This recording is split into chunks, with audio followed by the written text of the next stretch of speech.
সমাজসেবায় বিধায়কের অ্যাম্বুলেন্স দান। নয় বনমালীপুর বিধানসভা কেন্দ্রের বিধায়ক গোপাল চন্দ্র রায় সমাজ কল্যাণে নতুন অ্যাম্বুলেন্স দান করলেন ইয়ং কর্নার ক্লাবকে।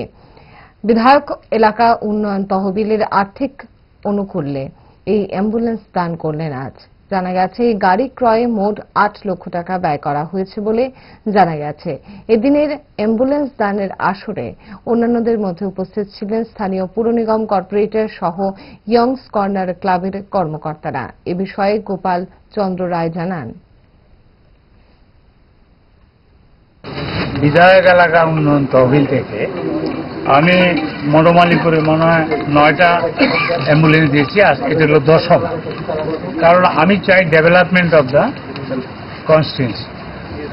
বনমালীপুর বিধানসভা কেন্দ্রের ডেভেলপমেন্টের জন্য কোনো এখানে কালার আমি চিন্তা করি না, দলমত নির্বিশেষে আমি সব জায়গায় ডেভেলপমেন্ট করতে চাই। রাস্তাঘাট, যেমন এখানে কয়েকদিন আগে আপনারা এসেছিলেন, ঘাটলা হয়েছে, ওই যে ছট পূজার এখানে দুর্গা মূর্তি বিসর্জন দিতে পারবে, কালী মূর্তি, বিভিন্ন মূর্তি বিসর্জন দিতে পারবে।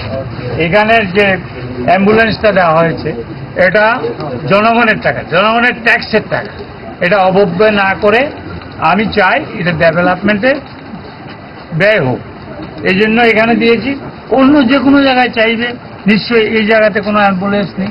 সুতরাং I am grateful to Young's corner যে ওরা আমার কাছ থেকে অ্যাম্বুলেন্স চেয়েছে জনগণের স্বার্থে, আমার স্বার্থে নয়, আপনার স্বার্থে নয়, কেউ স্বার্থে নয়, জনগণের স্বার্থে।